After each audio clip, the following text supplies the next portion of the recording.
Hey, you're listening to another episode of Your Worst Song, and I'm Alex Southey. This is the day after the Canadian election, and don't worry, all I'm going to say is thank goodness. That's it. You don't have to press skip. We've got Emily Steinwall here. She's a major force in the Toronto scene. She participates in various forums and a lot of stuff you've probably heard of, chief among them Classic Albums Live, a sort of touring, but also often in Massey Hall in Toronto, stage show where they put on classic albums pretty much note for note. Pink Floyd, Led Zeppelin, that kind of era of music. Emily participates in that. She participates in sort of almost like a looser version of that, but with her brother and other friends and musical peers in Toronto, where one person is sort of nominated to bring in an album or two that they relate to quite a bit, and then they play that album in full with the band. So that sounds pretty cool. She does that, and last but certainly not least, she makes her own music that has obviously changed over time, but generally is within the sort of rock or folk, as vague as those are, genres, which is also great. And you'll hear one of her songs at the end, and you'll hear us talk about her songwriting craft. But another major element of this conversation is more just about the self with a capital S, and how that self can reflect and navigate not just issues of being a musician, but issues of being a person going through their 20s and 30s. So, a lot to learn. Emily's enthusiasm in this interview is infectious. I found it to be infectious and contagious, so I hope it is for you too. Once again, I'm Alex Southey, and you are listening to Your Worst Song.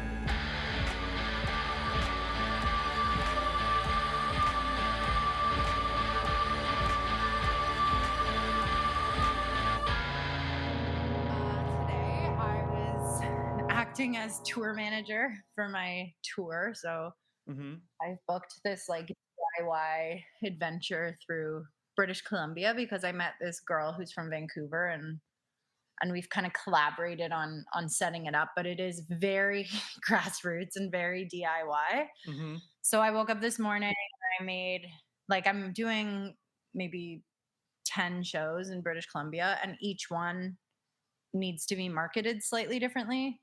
And so I'm like making a different show poster for each one, and I'm making a different, like, because they're all different venues and with different bands and in different, like, so this morning I spent the bulk of the morning working on all the promo and blurb and write up for this like doing at a jazz venue in Vancouver. Okay.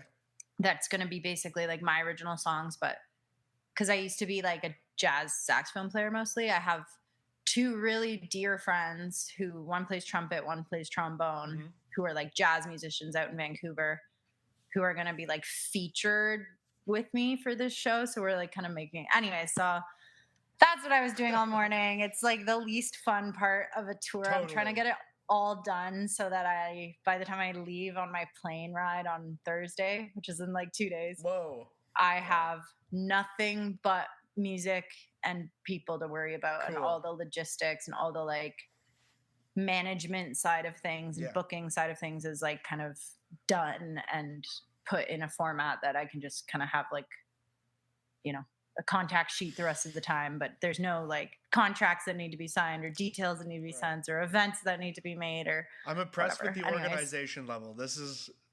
Oh, sorry, I can't hear you. Oh, wait, one sec. Can you hear me now? Okay, great. I'm impressed with the organization level. Yeah, it's pretty great, I gotta admit. But tell me more about BC. Have you been there before? Where are you excited to play? You're excited for everywhere, but anywhere specific? I'm very excited. I've been to Vancouver a handful of times. I've never played outside of Toronto.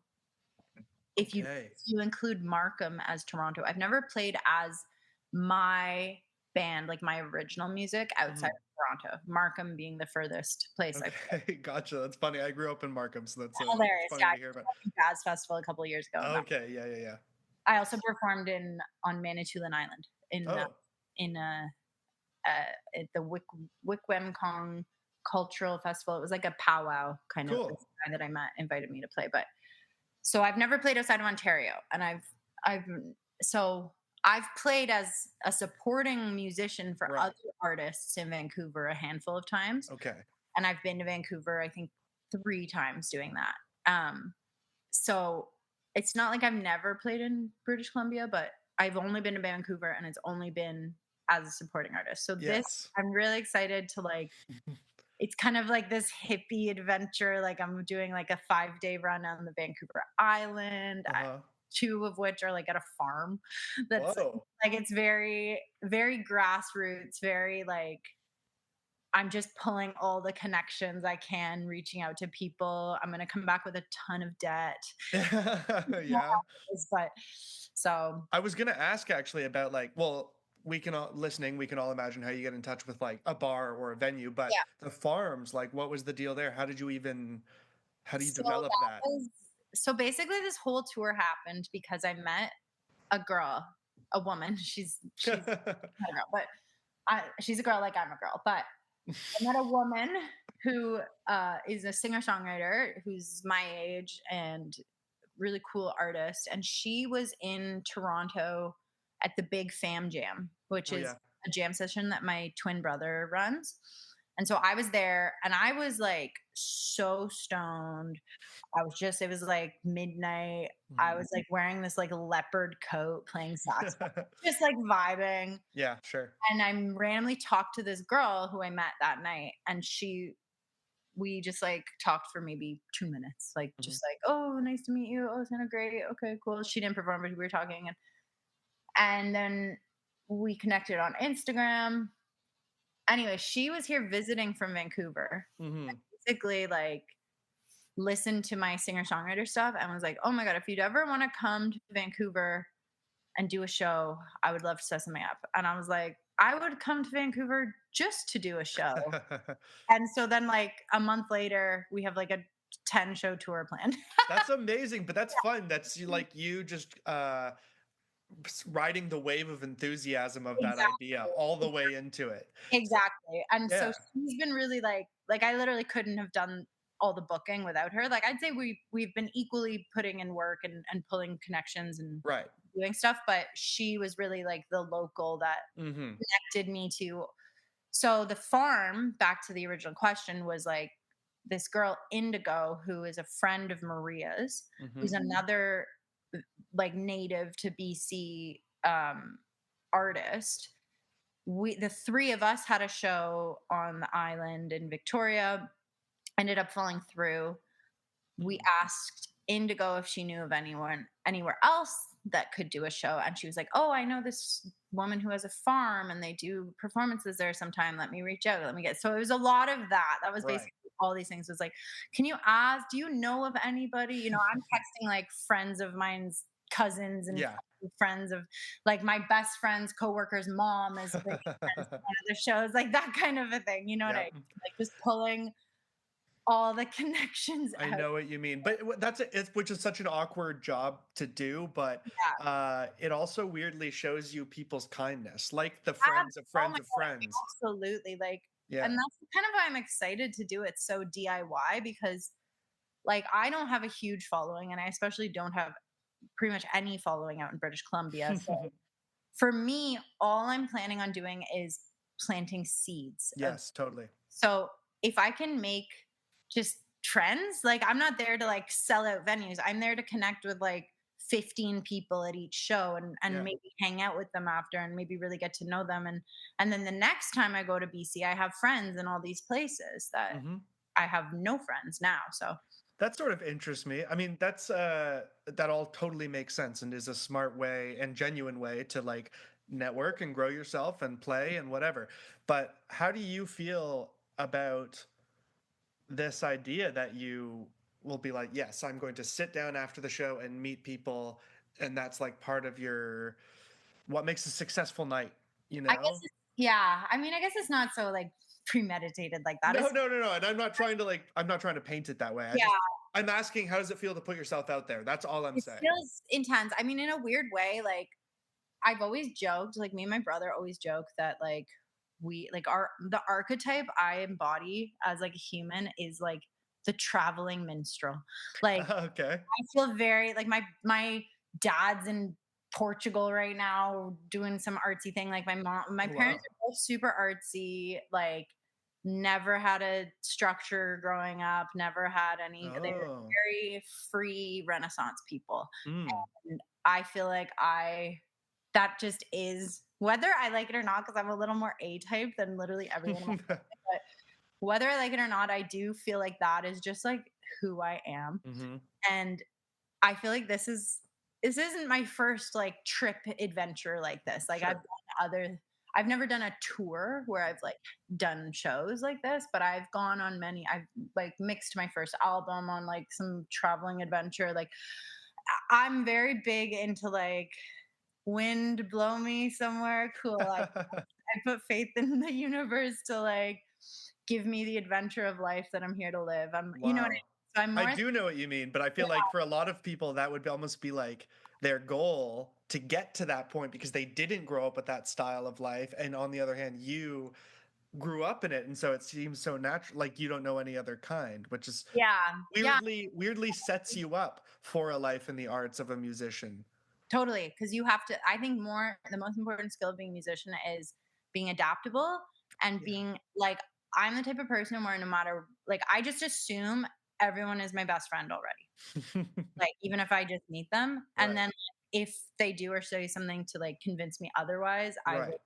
course correct. But You upon begin with the benefit of the doubt. yeah, I begin with like we're friends, we're people, we are part of the human race together, so we're already brother and sister or whatever. You know what I mean? Like we are Yeah. already connected through our humanity. And Hmm. usually I meet people in like a musical show setting because that's most of the settings I am publicly in. So Right. And speaking generally, those types of people that go to music shows are more receptive to the kind of thinking you're talking about. exactly. And Yeah. then you have people who are just as open as I am, like Maria, who I've literally met in person for 2 minutes and Hmm. we're planning a month trip around us collaborating together. Like I don't know this girl. No, that's exciting. So it could be a total flop. I don't think it will be. Like we've Yeah. talked lots on the phone and FaceTime at this point, but like I've never actually met her beyond like a really stoned brief Yeah. Yeah. Yeah. at a bar in Toronto. So I think like if you're open to things like that, which I just kind of instinctually always have been, or like naturally kind of always have been, I think like, yeah, not everybody is that open, but the universe aligns you with the people who are. Hmm. Those are the people that kind of come into your orbit. And then Hmm. things, this whole tour can even happen at all, you know? Absolutely. Mhm. Absolutely. Well, you're getting me excited. That sounds very Mhm. exciting. Where, actually, first I want to ask about your twin brother. So Mhm. you described the way you are. Is he that way too? Is he quite free spirited and open and so I'd on? say so. Yeah. Yeah, I would say so. Um, Because I see you guys play together a lot. It makes sense. You're like yeah, aligned on that kind of thinking as well, I yeah. guess. Yeah. I think we have a very complementary set of characteristics. Mm-hmm. Whereas, like, I feel like I really admire my brother in that he is a little more trusting and surrendered to Mm. opportunity just coming into his life. And he's always doing stuff. Like he's kind of like low key in that he's just always creating things and it'll Right. just kind of magically turn into something amazing without him putting that much work in, or he's like kind of unorganized. Mhm. Whereas I'm like, I've sent a contract to every venue, I'm sending blurbs, I'm sending promo, I'm like on top of Okay. it. I get kind of anxious, I get kind of stressed out, I'm a little more like in my head and on top Yeah. of it and a little less surrendered. But I think like growing up, those two things, he kind of calms me down when I get too Totally. stressed. I kind of put a fire under his ass when he's a little too lax. We kind of both find that. But I'm always trying to be a little more surrendered. I think I kind of oscillate between like, I need to control everything and I just got to trust that God knows better than I. Right, right. And reality is somewhere between those two things, right? Exactly. So Totally. I think we kind of keep each other in balance where like Mhm. I think if I didn't have the force of him kind of being on the same wave as me and collaborating on things all the time, Yeah. I would be a lot more stressed out, and I think he would have a lot less shit together. Yeah, okay, I can see that. I think it's really nice that you are at a point. Who knows if you were always close, but it's nice that right now you're at a point where you both can see what's valuable about the other. That should be obvious to family, but it's like it Yeah. sometimes it's not. Um, but I also the reason I'm specifically interested in the twin thing is because I have the same with my sister. I have a twin sister. Oh, you have a twin sister? I didn't even know that. Twin sister, and she was the more academic sort of, Yeah. closer to you, more organized, and I sound more like him, which is pretty funny. And this is maybe a way we can get into talking about how you began to do music. But I'm curious if, like she and I went through in early school, like primary school, were you split into different classes or were you put together? We were together until 4th grade. Oh, In okay. 4th grade, it was actually a really big deal because so wait, who's older between you and your sister? My sister is older by 2 hours. My poor Oh, mom. 2 hours is big. Yeah. Whoa, your poor mom. What was Yeah. going on in that 2 hours? Damn, I'm also older, but only by 6 minutes. But, Oh, okay. um, That seems more reasonable. yeah, 2 hours is a long time. But, no, I don't think anything in twin labor is reasonable, to be fair. Exactly, exactly right. It's all kind of fucked up, but Yeah, I'm sure it's a shit show even at its best. Yeah. Yeah. but, that's actually super. Is your sister musical? No, ironically, she used to sing to herself when I was a kid, and I thought it was so annoying. And now I'm the one doing music, and she doesn't really do it at all.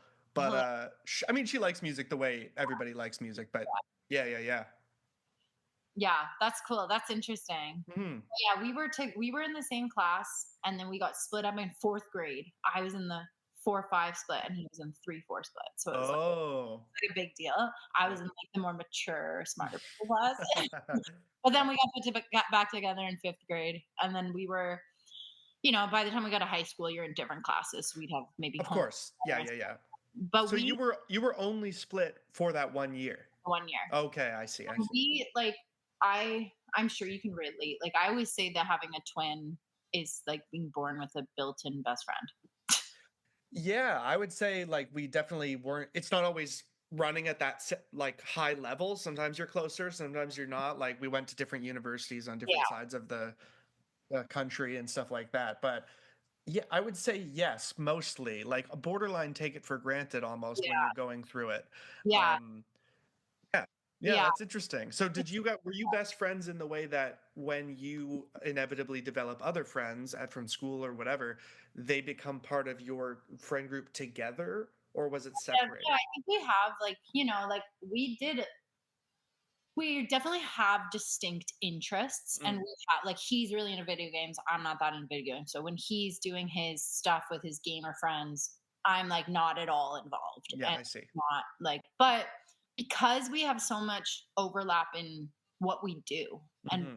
he plays bass in my band, I've played saxophone in his band for 15 years. Like we grew up like the room I'm in now. I moved home to my mom's house a couple months ago, but this room that I'm in now, like the two of us had musician friends over here jamming Mm, multiple nights a week since we were 15. So I think in terms of like music friends and music community, there is tons of overlap because and but then also I went and kind of got really more into the jazz thing for a long time. And so I had hmm. my own community of more jazz focused people. He had his own, we went to different universities, but both universities in Toronto. I went to Humber, he went to U of T. Okay.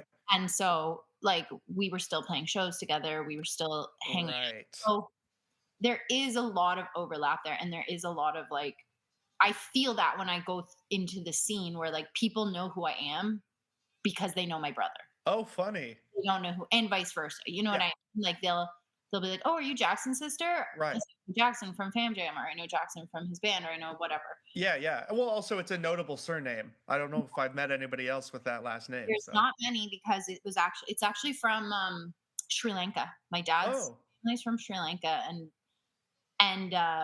my ancestors, like my grandparents and past, like my dad was born in Scarborough, but my grandparents immigrated from Sri Lanka, and they were part of. So in Sri Lanka, there's like Tamil and Sinhalese as kind of the two main ethnic groups and Okay.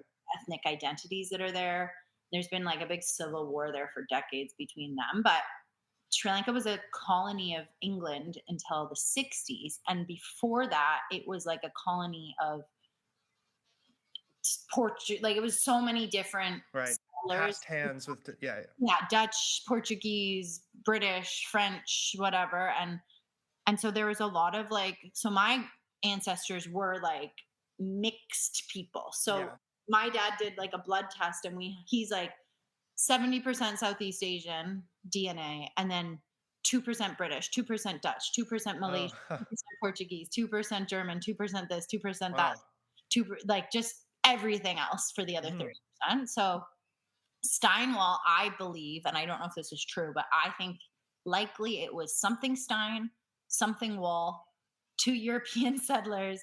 They Mhm. had a baby. They just mashed their names together and made up Steinwall, because I you can't trace it to Europe. Like it starts in Sri Lanka, but Oh, that which is so funny because I feel like when I see it, when I see Steinwall or when I see any last name end with Wall, I think English. yeah. So I think it was something German with Steen, Right. English with Wall, and then Okay. those two families mushed their names together. Because my grandmother's name is Mick Heiser, which is like Oh, Scottish German mushed together as well. yeah.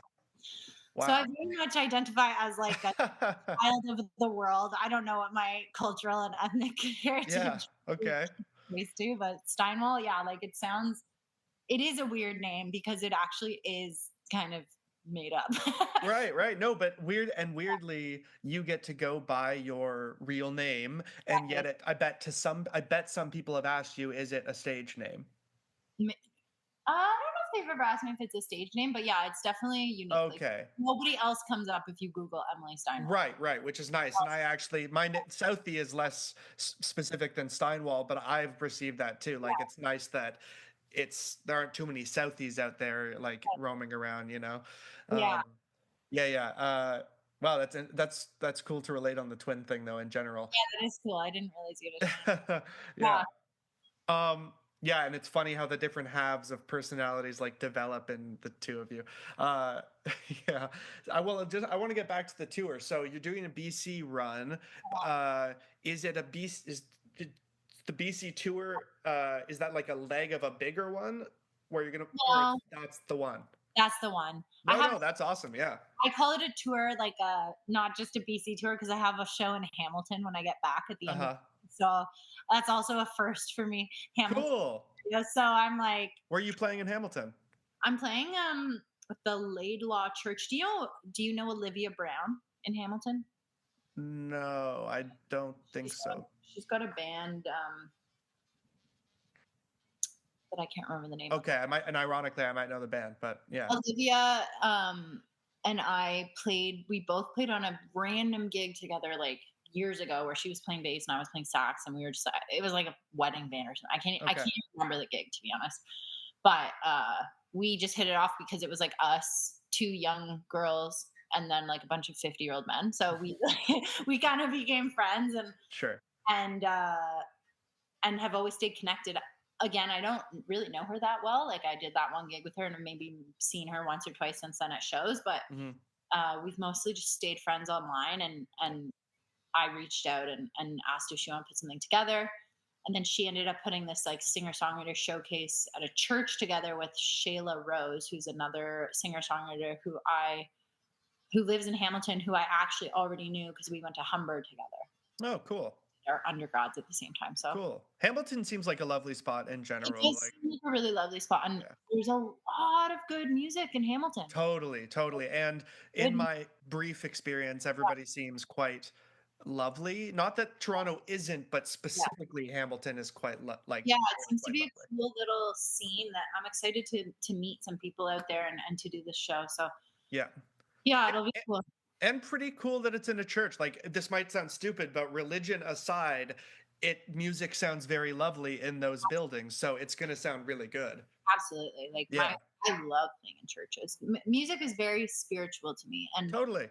it doesn't need like I play flute in a church band it's really low key. It's a Christian church, but they have not once asked me to play Christian music. Like I get to pick a song to start the thing every morning, every Sunday, and like Hmm. just as people are coming, and they never have a problem with what I play. They don't never once ask me if I am Christian or if I. They're not preachy about it. It's really just like the parts of religion that I love, which are like, let's go in a sacred space that allows us to sit in reverence of like the beauty, spiritual nature of reality, Hmm. regardless of what we call it.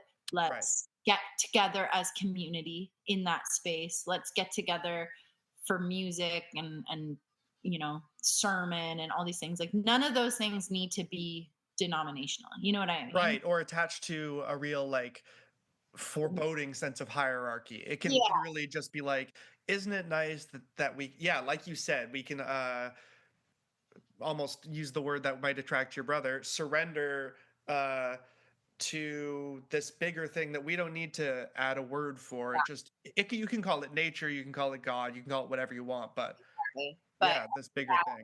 for that reason, like music in churches always feels Cool. amazing to me. Like it's always like my favorite space to play. What are some just quickly, what are some of the songs you choose as those intro? You said you get to choose one intro song each time, Yeah. and you're not hemmed in by Christian rock, but I assume you're not like pulling out Black Sabbath. No, we're doing like it's like me and there's this like rotating crew of people that so I'll usually play flute and I play flute with the hymns, but then there's usually an accordion player or a guitar player depending on who is in like the cast. So if it's me and Jillian, she plays acoustic guitar and cello. And so Hmm. if it's me and her, we've started with like a Jim Croce song or a Beatles song or a Cool. Dylan song or just like something kind of folky that I like to sing. Yeah. But then when the accordion player is there, he always does Irish jigs. And we always do Irish jigs with the flute in which is the one and only time I ever play Irish jigs. But That's pretty fun. I feel like that would be really hard to fall into when you're used to other things. Like, or correct me if I'm wrong. Like, can you apply your jazz knowledge to that? I'm very much following him. I'm just Okay. hanging on for dear life, like reading the sheet music, and Yeah. he's kind of leading the charge. I don't know if any like historian that studied Irish folk music would say I'm nailing the tradition, but I'm playing the melodies. You can't deny you're playing the melodies. Okay, that's funny. Or I Uh, make it, which is all it's about at the end of the day. I'd love to talk to you. We'll get into your original music and the main questions and stuff. But the way I feel like I initially saw or came across you online was or on Instagram through mutual friends, I'm sure. Let me add more prefaces. Was you usually play in a band that does like album stuff? Are you like? Classic albums live. I think at least the one that I'm thinking of is you were doing the When the Levee Breaks Oh yeah, yeah, yeah. stuff, and I was like, wow, this actually sounds note for note very close. Yeah. Yeah. So okay, so two things there. So I grew Yeah. up like my parents are both musicians. I grew up very heavy influenced by classic rock, as did my twin brother. And like we had a band when we were like in like seventh grade where we actually played Black Sabbath at our middle school battle of Hey, to bring that's it back. cool. Yeah, we played Crazy Train at the Oh battle. wow. But so we so there's two things that I do. So the When the Levee Breaks, the Led Zeppelin show that you saw, that was part of a series that my brother does that he started. And again, kind of like to his like, he just wanted to put on a show where basically, because he has all these artists that he loves, and he wanted to just play a full show of That these artist. all these Yeah. albums and Yeah. these artists. So he put on a show where he did all of Photographs and Memories by Jim Croce Hmm. and all of John Mayer's In the Search of Everything. And it was called Devotion. And the Devotion show is meant to just like pay homage to artists that kind of made you who you are as an Sure. artist. Yep. And so then I did the second one in the Devotion series, which was I did Jeff Buckley's Grace and Avril Lavigne's Let Go. Amazing. And the Great thing choices. is kind of like, like yes, Jeff Buckley is currently an obvious influence on me, and maybe it's hard if you were to hear my music to hear the Avril Lavigne influence. But like when I was 7, that was so formative for me. Yeah. what Avril represented and how she shaped who I am as a person, like I gotta honor that in my devotion. You know what I mean? So Totally. I know. In fact, I feel like I specifically know what you mean because growing up with a twin sister, I saw up close the Avril Lavigne effect on. absolutely. It was serious. Yeah, Like, it's serious, and it shaped like a bunch of headstrong Ontario little yes. girls that are like punk rock and ready to speak their truth. You know what I Yeah. mean? And Like, wore ties without the rest of the yeah, suit. absolutely. Yep. Yeah. Yeah. When I did that show, like all the 30-year-old women who came in like full cosplay, like Exactly. like Cosplay. singers and stuff. You know what I mean? Like Yes. the Avril cosplay. That's But great. anyways, that was like this series. So the Led Zeppelin one you saw was when so Jack basically they happen every 2 months. They still happen, and And it's he the Burdock, is that right? it's now at all different venues. Oh, okay. Okay. They kept selling out the Burdock because Burdock has like an 80% capacity, and Right. it got pretty big. I think we just finished volume 9. So he basically just elects people in the community to Right. an album that they're devoted to. So the Led Wow. Zeppelin one you saw was Julian Sahoyas, who's a drummer, friend of mine. He chose to do Led Zeppelin, and because he's my friend, he knew that I already basically knew the whole album, note for note, top to finish, from when I was in middle school and obsessed with that album. And then picked a band that like also he knew that it really made us who we are. Like Led Zeppelin was a huge influence on me when I Yeah. was like 13, 14, 15. I listened to Led Zeppelin 4 on vinyl probably 500 times on my record player, like because I was Yes. like, even though it's 2007, like I was No, still I know. Trust me, it's shocking how much I relate to what you're saying. All I did was stay at home in elementary school and high school and learn and solo over those albums yeah, and stuff. exactly. So I like already knew I could already sing the entire, like I didn't really have to even like, because I wasn't playing guitar too, I was just singing. So I barely had to work it Amazing. because I already knew everything. It's like already like all the things. So that is just like a passion project, and that's Okay. ever changing. And I sometimes do them, I sometimes don't. The one that just happened was Rush. It was amazing. My brother like sings and plays bass and plays synth. Whoa. We did that at Lee's Palace and Which album was that? Moving Pictures. Oh, cool, cool. And they also did In the Court of the Crimson King, like as the Nice. feature. And then the next one that I'm involved in, me and my brother and Halia and Austin Jones, which are another brother sister duo in the scene, Cool. we, Yeah. we are doing ABBA Gold. So Ooh, that'll be popular. yeah, so and also weirdly influential, just as influential on me, even Mhm. though it's like less obvious, like a big part of my upbringing, a big part of my musicality. So Wow. it's fun. But then I also play with a band called Classic Albums Live, which it's like a bigger production, and it's like on a much larger scale than my brother's thing. 'Cause the And thing they that try and do it like note for note, and it'll be at Massey Hall and stuff like that, right? exactly Yeah, the point yeah. of that is that it is exactly note for note. It's not about like, oh, our little music scene and just paying honor to the musicians that shaped us. It's like a proper full on company and production that pays good, and so I get hired by them a lot. And Yeah, so I'm used to the like learn stuff note for note. yeah.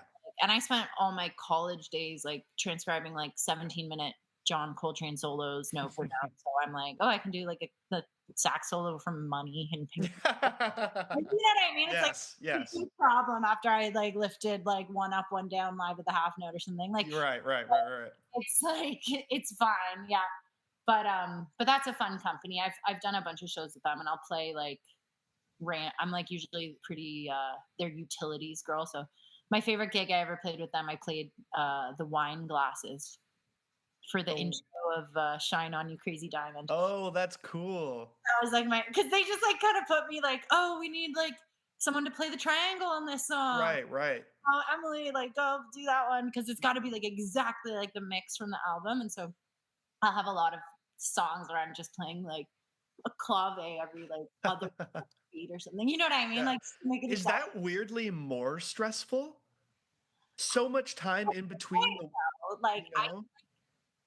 you just gotta make good charts. You just gotta do your homework. It's not stressful. You know what I mean? Like Yeah. I don't know. I feel like I'm so used to having to do the athletic side of performing. Mhm. It's just like you just turn off your brain, rain or shine, no matter where you're at, you deliver, you nail it. Like I'm so used to that I don't find that gig stressful. If I didn't do my homework. Now there's actually one example of a very stressful time that I still didn't. I was very proud of myself for this, but I was doing, so I do Dark Side of the Moon and Wish You Were Here with that company as the Mhm. Pink Floyd albums.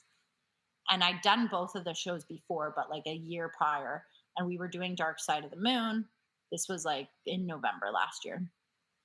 And I'm kind of busy with other stuff leading up to it. I was doing the Jeff Buckley show again that time. So I was just like, oh, I know I got those solos. I've done the show before. Yeah.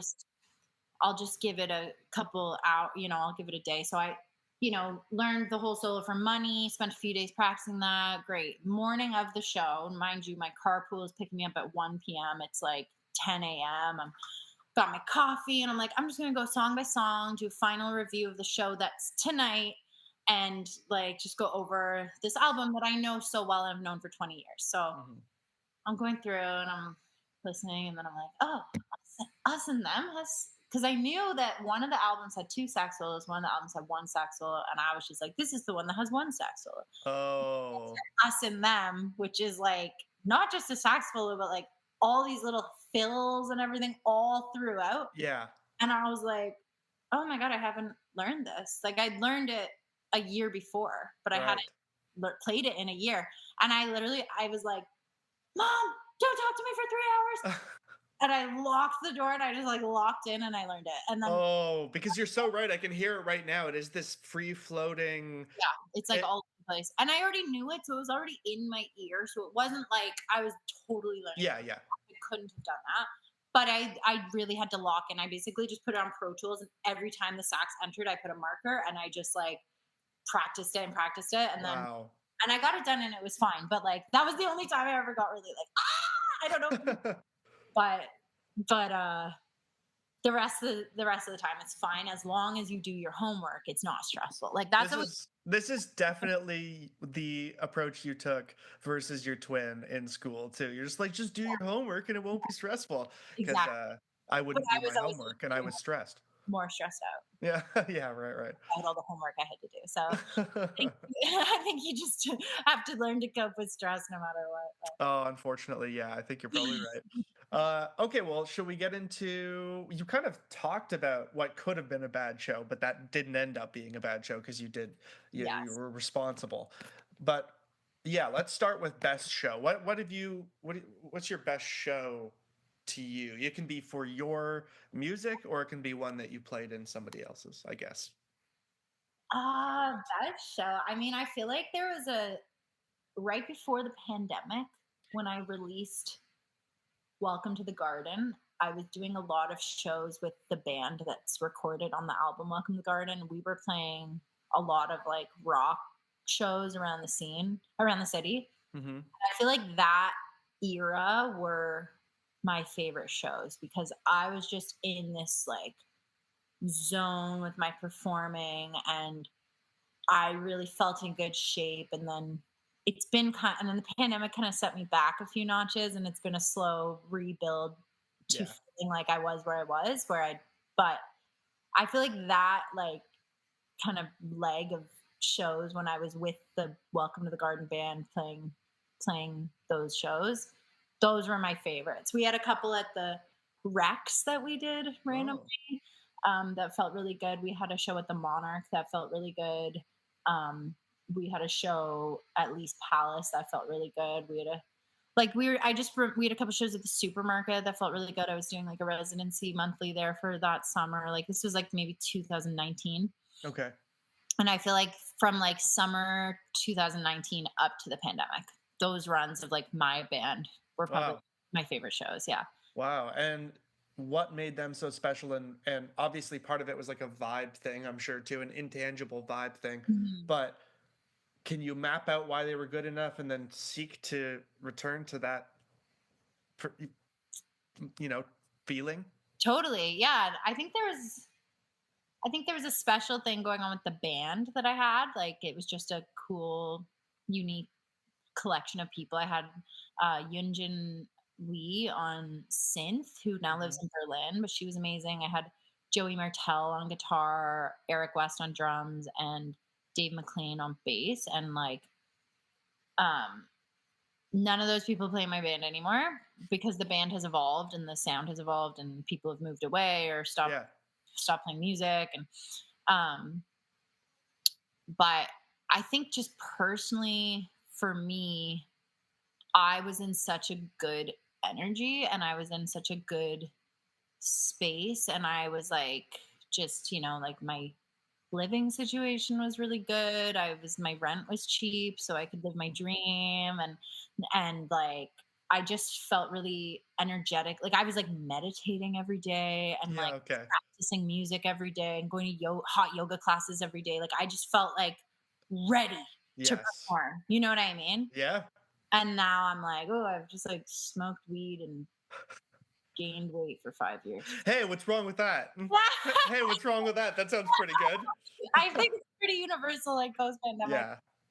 But I was Yeah, just yeah, yeah. like, it had been like, because I've grown up I've lived in Toronto my whole life. So like I consider my music career starting when I was like 15 and Well, that's starting. what I was yeah, that's sorry to cut you off. But that's what I wanted to ask a little bit. Like, when for example, when you're telling that story about like 2019, what age are you? Like, is that like the I'm like early 20s dream? I'm in my early 20s. I think in 2019 I would have been 24. Okay, So gotcha. Yeah. I would have already had a decade of playing in Toronto under my belt, Yeah. tons of studies, tons of practice, tons of gigging, being a freelancer. So I was just like, it was like 10 years of like Yeah. growth with no stop. And then I feel like the pandemic hit when I had just turned 25. And so that, I got a job at a coffee shop. I and then a car drove into the coffee shop. I stopped being able to work there. And then I got a job as a server. And then I quit that place because I thought it was kind of whack. And the manager yelled at people. And then I got a job working full time at Long and McQuaid selling guitars. And then I did that for 2 years. And now I still work there part time. It's pretty chill. But it was just like I had been like kind of just one focus my whole life, performing, performing, performing. And I feel like 2019 was like 10 years of hard work, Hmm. and Yeah. I was in such like I just felt like energy flowing from me because I was in such good shape and I was Yeah. meditating. So, No, but I I know exactly what you mean. And then it was just like a fucking yeah, carpet pulled out from under you. exactly. Like multiple carpets repeated under me for like 5 years. Yeah. But I feel like this trip to BC is like me shaking the cobwebs of the like past 5 years off and kind of like reconnecting with that energy within myself of like life is an adventure. I think I also like I feel really good about performances when I hold myself to a very high standard of performing, and I Hmm. think since the pandemic also something that I've been kind of struggling with and exploring but doing nonetheless despite the struggle is that like I've like I've like transitioned from a saxophone player to a guitar player, which That's how it means seems. yeah, so I've like guitar was my first instrument and I was really into guitar until I started playing saxophone. And then once I started playing saxophone because of my particular brand of neurodivergence or whatever, I was like, this is all I do now. I don't play other instruments. Mhm. I can't focus on anything else. I have to practice saxophone 10 hours a day or else my life means nothing or whatever. Yeah, yeah. And then pandemic hit, and then I was like, well, it's a lot more fun to play guitar alone in my room than saxophone alone in my room. And I Yes. kind of started relearning guitar, and then I realized like I actually really love guitar. This was my first love.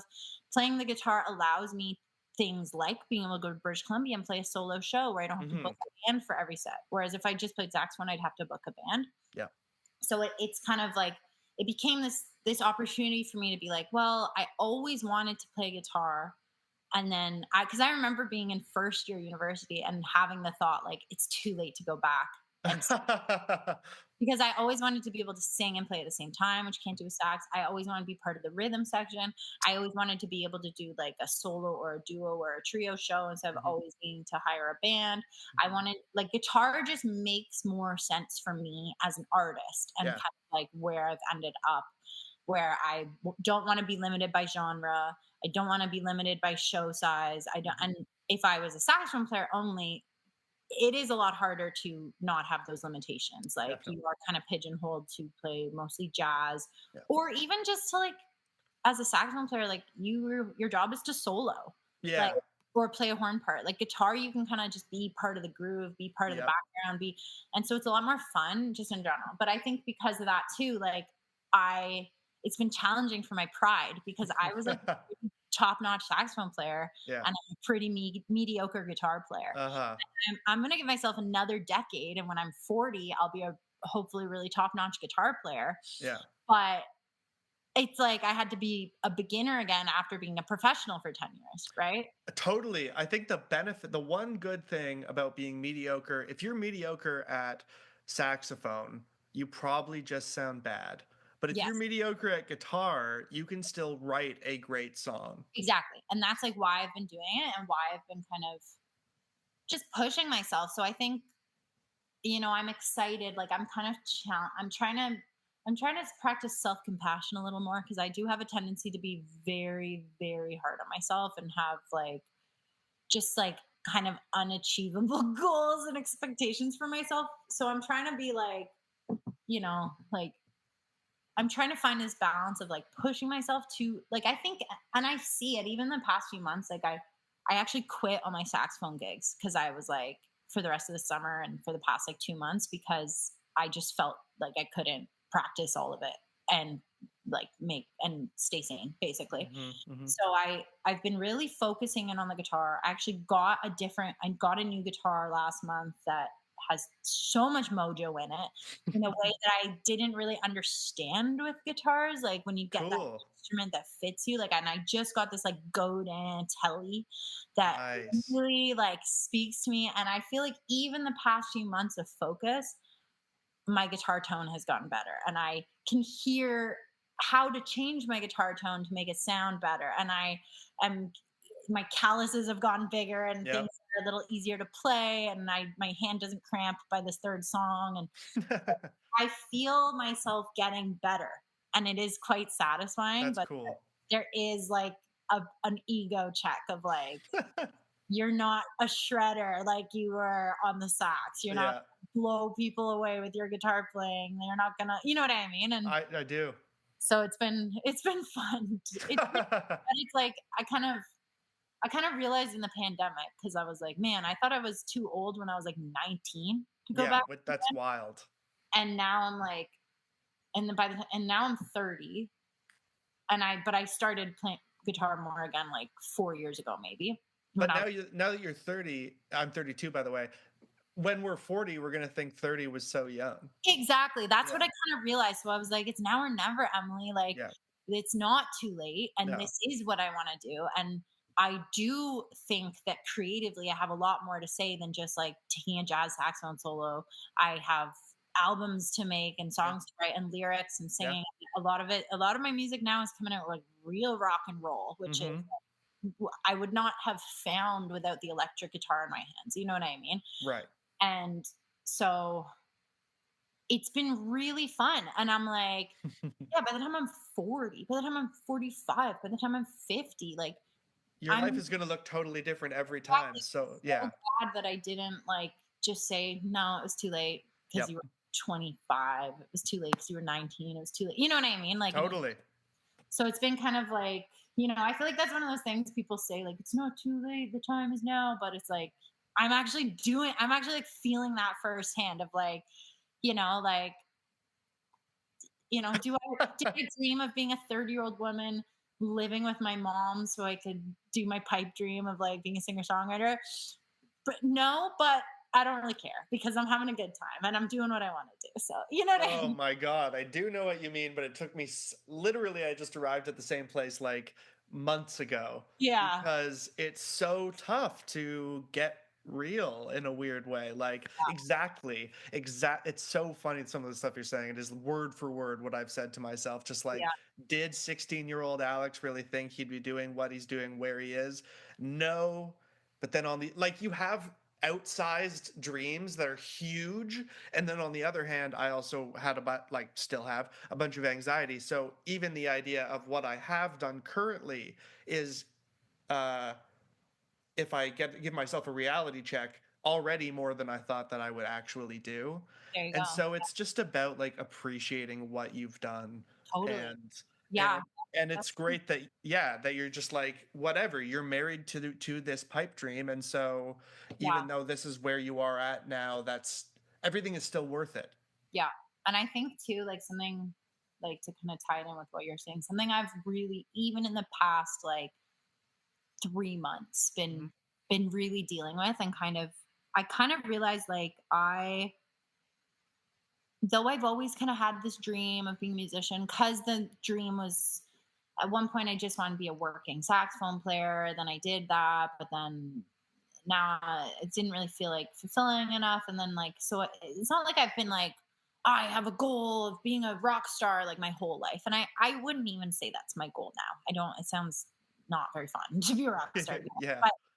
But my goal is to like reach a certain level, have a certain size audience that I can continue to make good albums with a big enough budget that they can be what I want them to be, and do fun tours. And Mhm. so, anyways, to bring it back to like that feeling of like having anxiety or that feeling of whatever, like I think the past 3 months have been kind of this like I kind of was like really depressed all winter. I clocked like 200 hours on Stardew Valley. I was just like really Yeah. aimless. I did achieve total perfection on Stardew Valley, for if you know, you know, but so I was proud of that. But like I wasn't like feeling Even in your depression, you're like oh my achieving god, this things. is the best. Like Yeah. I couldn't like rest until I like, achieved complete perfection. But no, I know I'm like so OCD about everything. But I like I really realized like okay, I was like, why am I so depressed? Like like what's the issue? And I kind of realized like the conflict inside of like I want to share my art, I want to share my voice, I want to share the thoughts and the artistic interpretation of my worldview with the rest of the world, and I feel like my art has value and needs to be shared. That exists inside of me, and that has caused me to do what I've done so far, because I would have become a lawyer if I didn't have that inside of me or something, you know what I Yes. mean? Yes. But in equal parts, I feel this voice that's like, you're a piece of shit. Why would anybody need to hear what you have to say? Yeah. Why would your voice be more important than somebody else's? Why are you trying to like manipulate people into buying your shit? Why are you trying to like, you're so lame, Emily. You're so ugly. Your soul is ugly. No, my soul is beautiful. It needs to be shared. No, your soul's ugly. You deserve to hide away. Like, and these two things are like in constant conflict inside of me. And a lot of that negativity were seeds I planted like as a little girl that almost were like defense mechanisms against mediocrity, right? Oh, 'Cause okay. those are the things that fueled me to work really hard and practice for 8 hours a day and stuff. So now And it's hard to unlearn them because now it's they hard to got unlearn. you ambition. Exactly. And it's hard to unlearn and it's hard to let go of it, because I feel like if I let go of it, one, my ego doesn't know how to self-identify anymore, because so much of of who I believe myself to be is like that I'm hard on myself and hold Yeah. myself to a standard and all this stuff. And but I don't know, like my brother, like to bring it back to our twins, but like he always just goes like, it's not cute anymore, Emily. Being that insecure about yourself as a 30-year-old woman, like no one cares. Like you're not like 13. Like you know, Wow.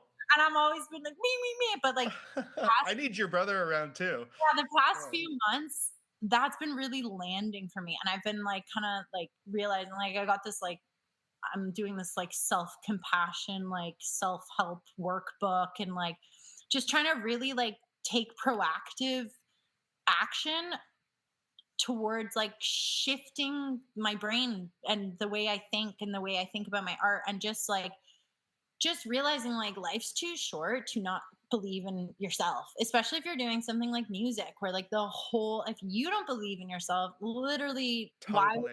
anybody else, you know what I mean? And so Totally. I've just been kind of really working on that, which I know and I'm sure you relate to, as does every artist who's ever had to put themselves out there, Yeah. especially nowadays, because like it is like the added pressure of like, oh, the music industry is dying, so like you're like fighting to be heard in this like dying juggernaut of like, and so it's Yep. but I think what I've kind of what comforts me in that, about the industry dying, is that I try really hard not to worry about the industry and just to worry about making really good music and trusting that there's enough music lovers out there who are going to be actively seeking out really good music, that they'll find you and in time they'll give you what you need. And again, it comes back to the like trusting God, surrendering to God, or whatever you call it. Like, I'm not even that religious, but I have like calling it God, just as that force of like, like something that my mom told me actually that I try to remember is like, like it's almost like you got to be humble enough to admit that you don't know better than God what's in store for you. Because once you start trying to control the outcome of things and plan for things, you are limiting your outcomes to the limits of your own imagination. Whereas God's imagination is infinite and sees way more for you than you can see for yourself. Right. Right. Omnipotent, Yeah. omnipresent, omnipresent, all those Exactly. things. Yeah. Just surrender to that omnipotent power, omnipresent power. Like, I'm going to do my best. I'm going to do every day, make the best music I can make, whether that looks like practicing scales on the guitar, or writing a new song, or journaling so that my lyrics have more depth, or reading a book, or going and seeing a show, like whatever my work that I have to do to write the good songs and make the good music is, I will keep doing that day by day. And God, I trust you to figure out the rest and put that music where it's supposed to be. I do know, but I'm wondering how you marry that with uh, still planning. Because like, God's not my tour manager. Like, I still need to like book the shows and like, No, totally. But then, and but this isn't me challenging it in a way I don't like what you're saying. I like what you're saying. Mhm. But on the one hand, you're saying sort of God's got whatever God is. God sees what's happened and will happen and is happening. So don't try and plan your life because you're like God Right. has a greater understanding of the whole map of things, let's say. But then also don't don't sit in the back seats. You should still Yeah. like, how do you deal I, with those two things? yeah, no, I think I understand your question now. It's Okay. more like, you can't plan the outcome of what Oh, you're going to do. You know what I mean? So like, okay. I can plan, I'm making an album right now. Yeah. I've put a lot of money into it, and I've put a lot of work into it, and I've done all that work myself. I'm not working with anybody. I'm totally independent on it. And I am putting all that work in, and I'm making all those plans, and I've done all the planning that's gotten everything, get the band together, get everyone paid, make sure the studio's booked. Like, there's tons of work that goes into it. Mm-hmm. But at the end of the day, when I have that out, and I will again do my best to promote it in the ways I need, I'll probably ask for help. But what happens to that album, whether it flops or fails, or whether it takes off Yeah. and I get a hit, or whether a label picks me up, or whether if the right ears get on it, like, that's the part I have to trust. Hmm. My end of the deal, it's like I'm like doing a business deal with God. I My see. end of the deal is to make the music really good. Right. That's my end of the deal. So I'm going to do everything I can do to make that happen. Mm-hmm. But my end of the deal is not deciding who hears it and how they hear it, Got and it. what they think about it and what they feel about it when they hear it, because that is ultimately out of my control. Right. What you can control is what you make the album. Exactly. Right. Not so like, it's not like I'm totally surrendered. I think you still have to do shit, like, Yeah. to get stuff done and co-create and do your end of the bargain, but it takes all the pressure off, because then the only pressure that's left is this the best album I could have made? Right. And I'm happy to put that kind of pressure on myself, because that's actually very satisfying pressure that motivates me to practice and work harder and write better songs and listen deeper. And Right. And when it's already something you want to do. it's something that I like to do, it's something Yeah. that excites me. Whereas like worrying about like submitting my album to Spotify playlists, or like getting the right SEO things on my thing, or what, like, I don't want to deal with that. And Yeah. you know what I mean? I do. Yeah. And so I'm putting that out to the universe too. For this next, I've been proudly independent up till now, and I'm kind of at this point where I'm like, I'm ready for a team. Yeah. I would love a tour manager on this tour that I'm doing. I would love if I could just focus on my guitar parts, but I Yep. just have to do all of it right now, which is a lot. And like, it would be so nice to have somebody else marketing me. It would be so nice to have someone else emailing all the venues and sending the contracts and make sure all the other bands get all the info and blah, blah. Like it would be so Definitely. nice. And so I'm putting it out there. And part of me putting that out there is to say, like, I can do a tour at all. So Right. That's now true. bring in more energy and more people and more investment and more commitment from That's other true. people because I've already, you know what I mean? Like, Yes, no, absolutely. And hey, look, I'm sure it's not like this podcast is super popular, but I'm sure I've had one listener that works for a label in Canada. So check out Emily's music. there you go. Even though the next major question is going to make you look bad, which it makes every guest look bad, which is what is your worst show that you've played? My worst show I've ever played. Yes, yes.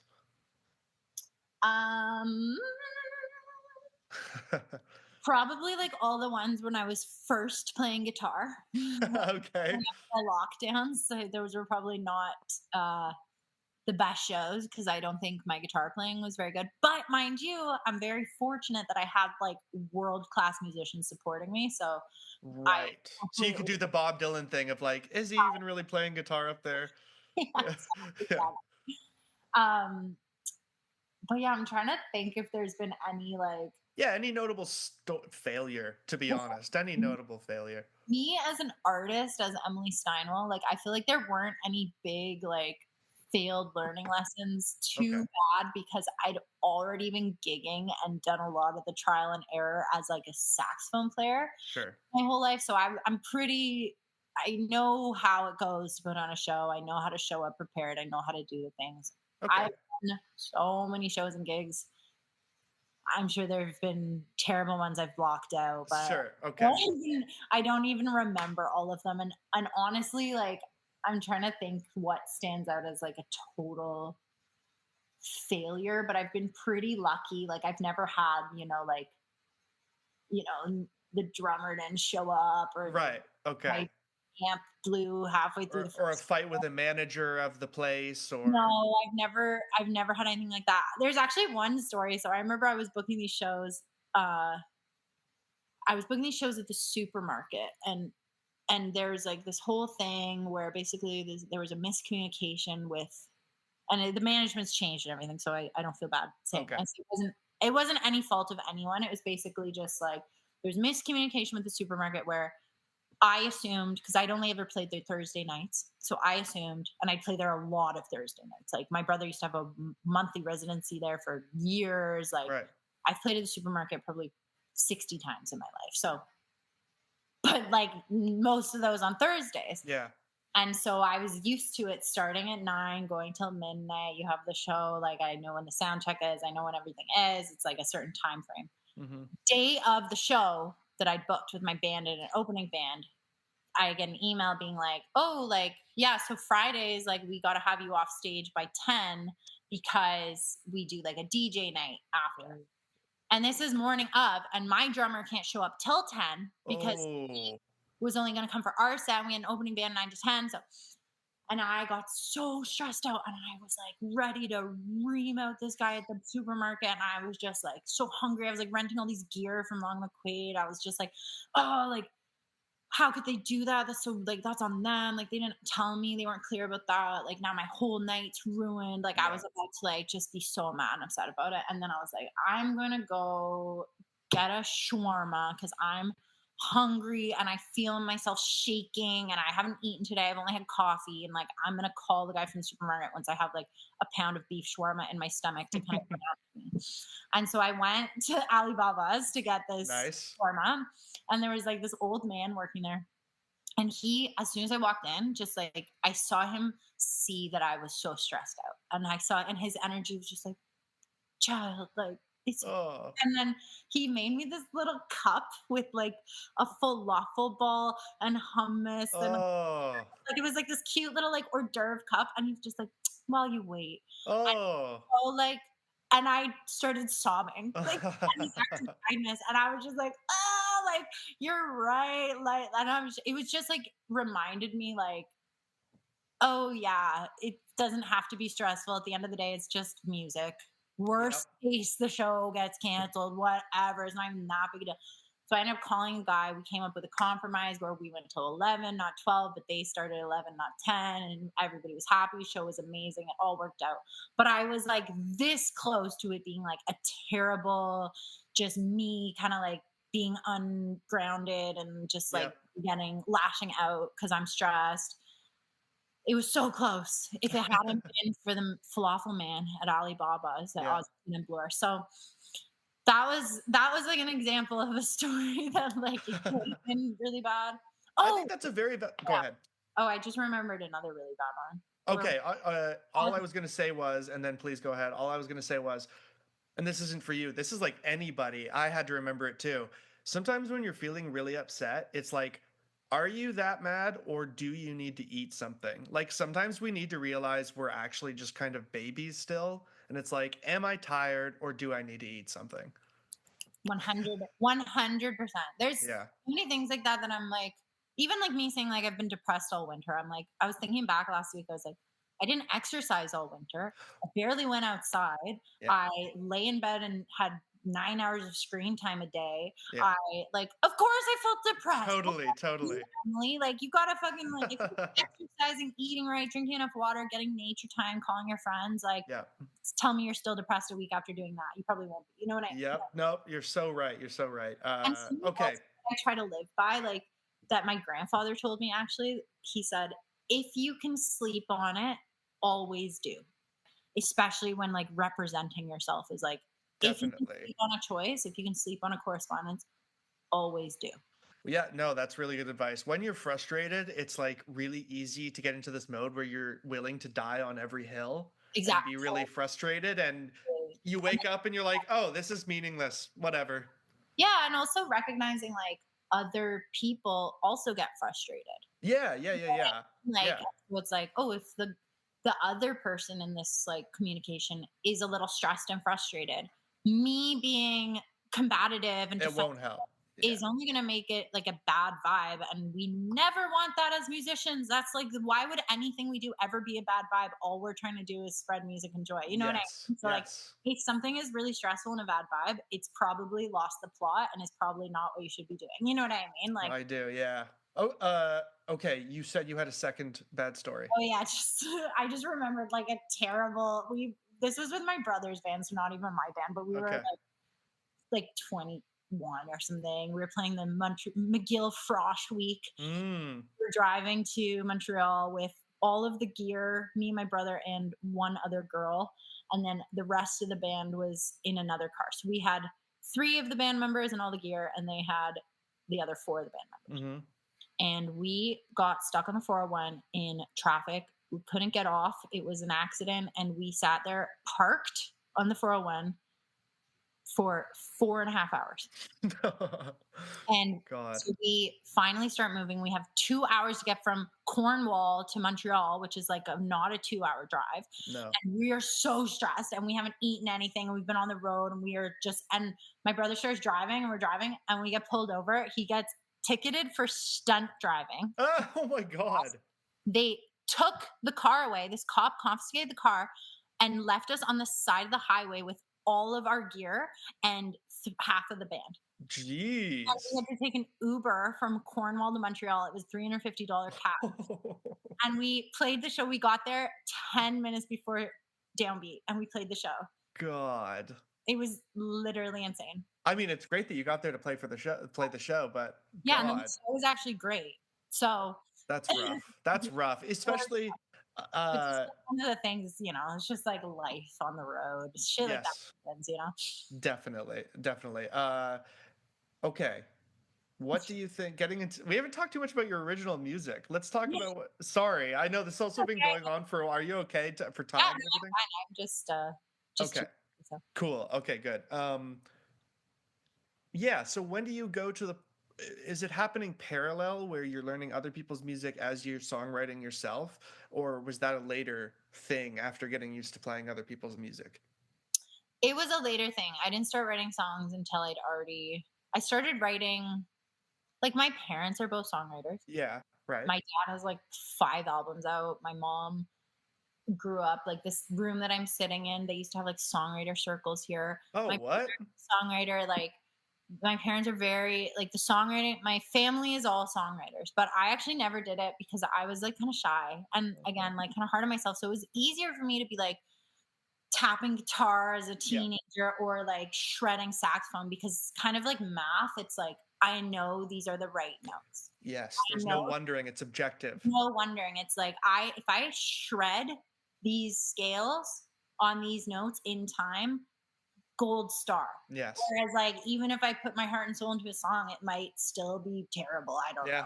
Too Yeah. subjective. You know what I mean? And I feel Totally. like I avoided songwriting for a long time because of It's that. vulnerable. It's too vulnerable, and I kind of always hid behind like being really like got my shit together. And Yeah. but I started writing songs first as like jazz saxophone, like modern jazz songs when I was Mm. younger. So I actually have a band called Bloom that you can, it's on Bandcamp, like just like Bloom Toronto or something. And it's like, Cool. I was like the saxophone player and me and the guitar player wrote all the songs. So that's when I first started writing, but they And were bloom spelled just like the English word of blooming yeah. flowers. I'll see if Okay. I can find it and send it to you. It's like Cool. Yeah. Yeah. Yeah. older EP, but so that's when I first started writing songs. And then I started getting more into writing lyrics and stuff because I was um just started, it was always kind of the music I listened to, like parallel with jazz, is I was always really into like kind of folky indie rock kind of stuff. Yeah. And psychedelic rock and classic rock, which I grew up on. But yeah, there was just a phase like I toured as a backup singer with two girls were the other backup singers who were also amazing singers and songwriters. And so that kind of like I did this random audition like right out of college because the call for the audition was female instrumentalists who could also sing. And Mm. so that fit my description. But up until I did that audition, like I'd only ever really sang for fun. It wasn't something I was like publicly doing a lot. I was really Right. just like known in the scene as like a saxophone player. Yeah. And then I got the gig touring as like a pop backup singer and toured for like almost a year. And then the two other girls, so I was hanging out with Alessia Cara, who is the artist, Cool. Yeah. Yeah. two other singer songwriters. So Georgia Harmer being one of them, and my friend Kyla Charter, whose artist name is Lala Noel. Okay. The three of us were the backup singers, and I feel like just hanging out with those four girls or the four of us all the time really like gave me the courage to kind of be like, oh, like I'm gonna write songs, like I'm gonna do what I kind of always felt I wanted to do, but never really had the guts to do. Right. Right. But Like these two people who I see as my we're on the same we're doing the same position. If they can do it, why couldn't I? exactly, Yeah. and they were kind of like very encouraging and very like inspiring to me. And as with Alessia, because even though she was like a big pop star, she was writing all her songs and Yeah. she was Cool. thinking like a songwriter. So we called ourselves the Love Coven when we were and we were, and it was very much so it was like a combo of that, and then also like I was like writing, I started writing poetry that I was like reading over these jazz things like before I went on Cool. and stuff. So there was like kind of just this year where it like started becoming more about words and lyrics, and that kind of just naturally morphed into like writing songs Yeah. as like an art form. Yeah. Wow. That's pretty exciting. Those are good people to have surrounding you to learn to bring out your own songwriting, you know. Yeah, no, it was definitely really cool and very special. And yeah, like it feels it feels like the music I'm making now is the kind of the music I was always supposed to be making. Mm, mm. And I'm really glad I took the journey I took because I think there's a depth that I got from practicing saxophone the way I did that I probably wouldn't have tapped into if I hadn't Yeah. completely focused in on that like there's See like a that. spirituality and stuff that I might have not tapped into. So I have no regrets, but I do very much feel like now I'm finally doing what I was always born to do, you know, Wow. at 30 years old. And I'll probably No, no, no, no, no. That's lovely. 10 years from now, but Yeah, yeah, yeah, yeah. As long as you're being true to yourself, you know, yeah, which sounds like you are. a side question I like to ask, which maybe sounds makes more sense now, especially that you said you toured with Alessia Cara. Are there any notable green rooms that you've seen that stand out? I always think that's kind of interesting. Um, notable green rooms. I mean, we did. I like the green rooms at pretty much most of the big. Like I play at Massey Hall a lot because of that Yeah. classic rock, classic albums live Yep. thing. You know, any bigger, nice venue like that generally has a pretty nice green room. I remember I mostly just like practice saxophone in a lot of the green rooms. Okay. And uh, I don't know, like because we were always sharing things with each other, like Sharing? What do you mean? sharing green rooms. Like I Oh, I don't. see. I see. Yeah, I'm yeah. like one of the backup singers, so Yeah. I didn't like have my own super fancy green room. I don't know. I think they're all like you get to a certain level of once you get kind of above like Toronto dive bars. Yeah. I think any venue that actually just even has a green room at all, It's nice. it's nice. I'm Yeah. happy to. I'm happy for No, whatever. for sure, You know for what I sure. mean? Like I don't need anything too fancy. I just but having a green room at all is like, whoa, this is great. Like No, absolutely. And ironically, just because I see how my question would come across as wanting to hear about the fanciest, but that is not yeah, true. Like, for example, you mentioned the Monarch Tavern. yeah, Their green room is just yeah, like a curtain yeah, pulled. yeah, And I exactly. love that one. It's memorable. It's like Yeah, leather couches and a little palm trees. yeah. So I like even that, the green room because you're also like still kind of. It feels like more like a VIP lounge it side does. split It than like. does. Yeah, I'm actually playing at the Monarch June 6th. June 6th. Okay, remember that, people. But Okay. yeah, Okay, we can get to the main question then. What second last question, which is, what do you think is your best song that you've put out under your name, Emily Steinwall? my best song I've put out under my name. Yeah. Um, well, and honestly, for me, would be a tie between the first and last songs on my on my first album. Mm. The first one being "Welcome the Garden." I think that's my best song in terms of I had a vision in my head and I saw it to completion, and I made this like kind of epic. It's like a 9-minute rock opera about the power of Mother Earth Hmm. and the death of the patriarchal frame, basically. And like, Okay. and Yeah. it's like I think I succinctly in 9 minutes like put everything I wanted to put into that, and it felt. And I feel like I'm very happy with how the production came out, and I feel like the lyrics and the music are all very clear, and so I would say that would be kind of my most proud. Just this is my big baby. You know what I mean? That I've Yes, and that's a really good way of looking at it, which is like best is such a vague. yeah That's actually why it's a good. I hope why it's a good question because it's a vague word, but yes. What made you the most proud? And it sounds yeah. like this song. That's cool. So I'm proud of that.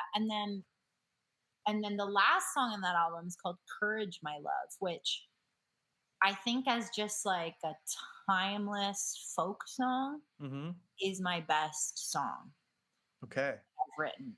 Just in terms of like what I'm saying and the way it kind of all fits together and the essence that I was trying to capture. Yes. For me personally, Yeah. Yeah. Yeah. I always say, and I stole this from James Brown, but the best of Emily Steinwall is yet to come. But hopefully, the next song I write is my best song, Yeah. and that's true for the rest of my life. Yeah. That's what kind of I'm striving for. But I think just in terms of like music I have out in the world, which actually isn't that much, but But you're working on more. I'm working on more. I'll have hopefully a lot more coming out in the next 365 days. But I think those two kind of stand out to me as like, Welcome the Garden being like, I'm proud of how vast and clear the universe that it transports you to is in terms of like, Mm, that recording specifically. yes. And Courage, My Love as like a song that you could take and put in any setting and format as just like the song, the craft of like songwriting Yeah. itself. Folk songwriting, like you said. Yeah. I know Yeah, what you I mean. feel like that is my proudest one. And that song actually funny, when I first was recording Welcome to the Garden, it was only supposed to be 6 songs long. I hadn't written Courage My Love. And I had like a meltdown to my dad, who's also a songwriter, and I was just like, "This is so stupid. I'm spending all my money on this. Like, why would I do that?" And he was just like, "You gotta just do it, even if it's stupid. It's just you gotta have courage to just do the thing that you feel called to do. That's it." And then the whole song came through like really quickly after that conversation. Oh, that's lovely advice, but it's such artist advice. It's If such I asked my dad, who's business minded, he'd be like, "Well, if you feel like you're spending money yeah, unnecessarily, you probably shouldn't do it." yeah.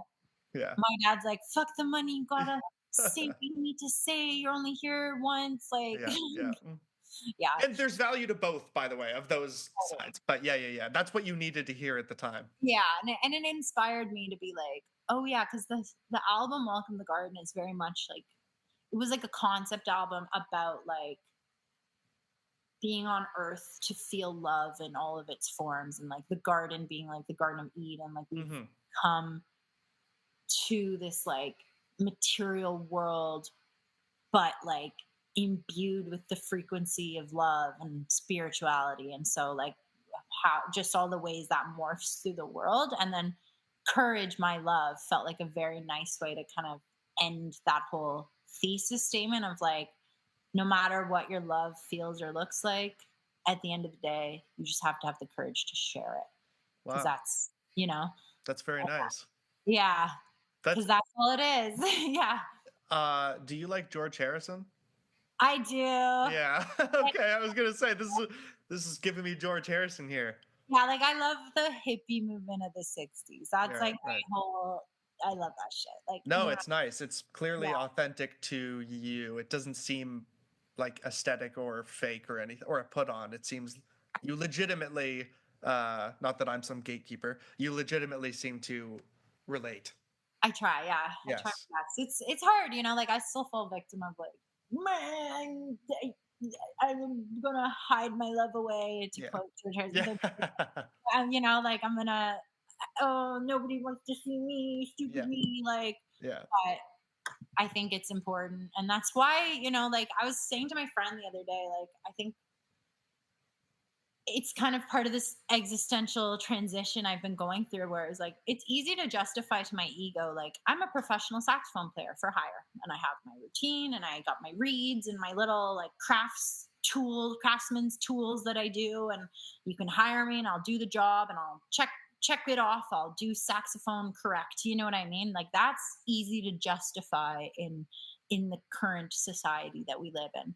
Right. What I'm doing now, which is like making albums and putting on shows of all kinds and writing songs, like I don't know how to put that on a business card, you know what I mean? Yes. It's a lot harder to justify it. And I was saying to my friend, like I feel kind of right now, the phase in my life right now, like my job, what people are gonna like assign value to me as an existence to is to be courage, like to embody courage. Because what am I doing with a song? Like I am taking a feeling that is not unique to me, or else if it was, I wouldn't put it in a song. I would have no need to, or I wouldn't feel the need to share it at least. Mm. I'm putting a feeling that I believe more than me feel, you know, more people Yeah. than me feel. And so they could go write their own song about it or go deal with it themselves, but they aren't, because they haven't set their life up in a way or put themselves in a position, and maybe they can't, it's not even something they're choosing, Right. can't have hours a day to feel that feeling out and put it in a words and put it in a, but that's my job, Yeah. right? My job is to have the courage to deal with and express the emotions on behalf of everybody else that I share. Right. You're the one there to actually articulate the Exactly. inarticulatable stuff. Yeah. Yeah. Exactly. So it's like part of that job description is to be courageous. Because if I'm doing that and that's my job and I'm feeling good about that, I can't also be like, don't look at me, don't listen to me. You know what I mean? Yes. Like it Yes. just cancels each other out. It doesn't even make sense. So it's like, Definitely. Sorry, I'm just laughing at the voice. The voice is yeah, great. that's how Uh, it's in my brain though. it reminds me of Steph Tolev. I don't know if you know that comedian, but she does. Okay, yeah. Anyway, I mean it is a compliment. Okay. Thank you for entertaining my questions. We're at the Yeah, last and titular question, which is, what do you think is your worst song? my worst song. Yeah. I mean, again, I don't have that much music out. The worst songs I write don't make it Sure, of past course, voice of memo course. stage. But I have a lot of voice memos of bad songs, don't get me wrong. Um, it's kind of funny because the song Back to Earth that's on Welcome to the Garden quite closely didn't make it onto the album at all. I was like, this sounds too musical theater, Mhm. sounds too corny. It's Okay. like, but that's the song that the most people message me about and say like Hmm. that song really impacted me. And I think because it was so honest to like this kind of corny, uncool part of who Oh, I am, interesting. I was like, this is so bad. This is the worst one. I'm like kind of embarrassed about this. Like, should I even put it on? Like, Mhm. and then that's the one that I get the most people like DMing me Wow. and being like, the song really affected me in a deep way. And it's called Back to Earth, right? Come back to earth. Yeah. Alright, alright. So Wow. I think that's interesting. But yeah, like I'm pretty happy with everything I've released, but Yeah. I feel like I have a lot of bad songs that I maybe haven't released. With Back to Earth, do you play it live? Not anymore, but Okay. I used to. Do you still play some of the songs from that album live? Not tons. No. Like once in a while, I I'm just trying to. It's funny because like I've got another album coming out in hopefully November this year, and I've already like kind of retired a lot of even those songs Oh, from I know. I know how you feel. Yep. because I'm just like always like writing new stuff. Like Yep. I've got like another project's worth of songs to do, Yep. and I'm like ready that I'm It's performing. such a long amount of time from the when you Oh write it I know all the way to when it comes out. exactly. So it's yeah, it depends. Like sometimes I'll bust out. Like I've performed Back to Earth in some settings. Like I remember one time my friend Daisy was at a show that I was doing and we sang it together because I know she likes that song and Mm. sang together a lot and so we did that and it was lovely and but it's not one of my Yeah. go-tos anymore. Neither Fair is anything enough. on my first album, to be honest. Right. Like Huh. they're Okay. just yeah. No, that's good. That's good. You keep wanting to move to the new to a new Yeah. place. Yeah, yeah. Emily Steinwall is yet to come. Exactly, exactly. Okay, well maybe that's a good place to end it. Thank Yeah. you. Thank you so much for coming. This was Sure, great. my absolute pleasure. Yeah, Yeah, it's yeah. super fun. I This don't. was a lot of fun. What I do at the end is just the guest restates their name and the name of the worst song, if you My wouldn't mind name doing is that. Emily Steinwall, and my worst song is "Back to Earth." In a haze, hours turn to days. I've become so out of touch.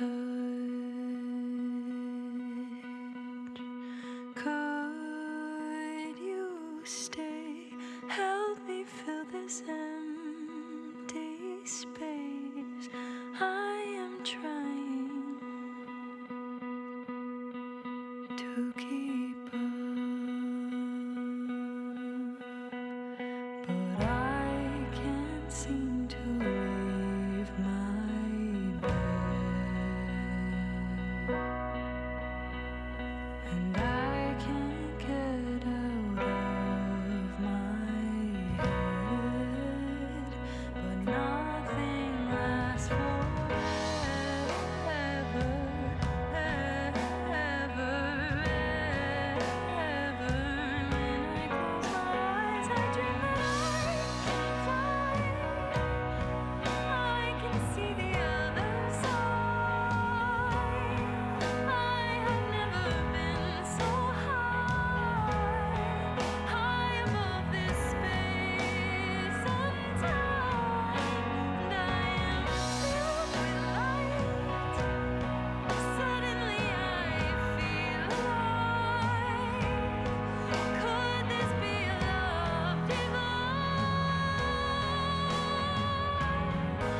But then it all comes back, then it all comes back down to earth.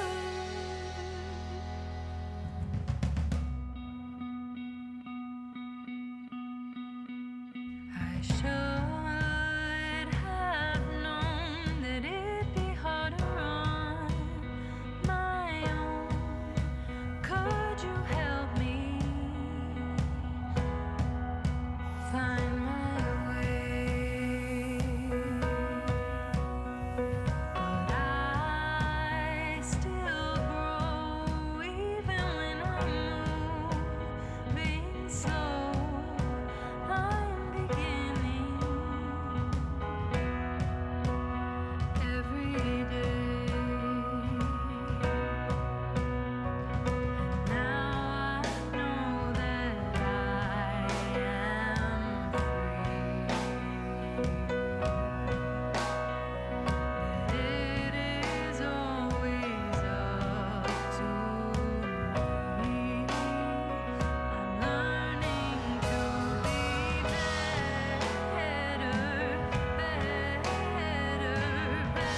to